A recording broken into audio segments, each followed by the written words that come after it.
प्रुं प्राणनादं विभुं विश्वनादं जगन्नादनादं सदानन्दवाज्यम्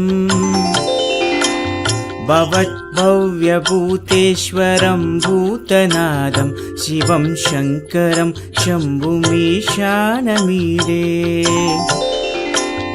गले रुण्डमालं तनौ सर्पजालं महाकालकालं गणेशादिपालम् जटाच्यूतगङ्गोत्तरङ्गैर्विशिष्यं शिवं शङ्करं शम्भुमीशानमीडे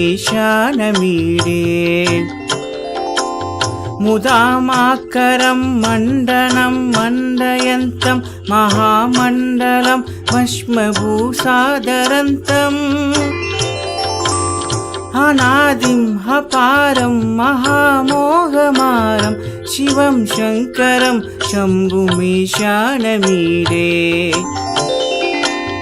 वटातो निवासं महाट्टाट्टहासं महापापनाशं सदा सुप्रकाशम्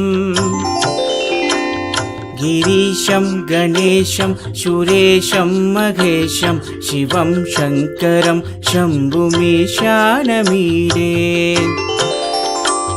गिरीन्द्रात्मजा सङ्गृहीतार्त्यदेगं गिरौ संस्थितं सर्वतापन्नगेगम्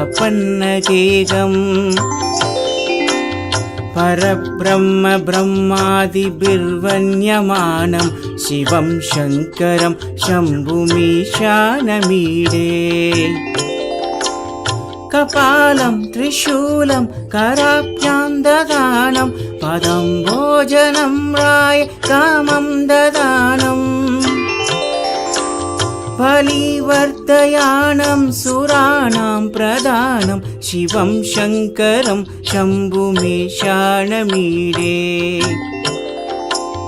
शरच्चन्द्रकात्रं गणानन्दपात्रं त्रिनेत्रं पवित्रं गणेशस्य मित्रम् अपर्णाकलत्रं सदा सच्चरित्रं शिवं शङ्करं शम्भुमीशानमीडे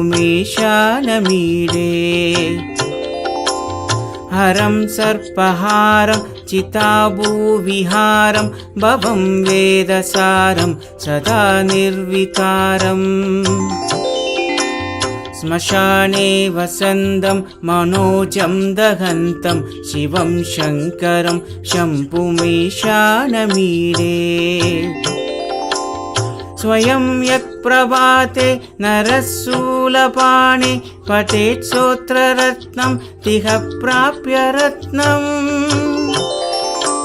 सुपुत्रं सुधान्यं सुमित्रं कलत्रं विचित्रैः समाराध्य मोक्षं प्रयाति।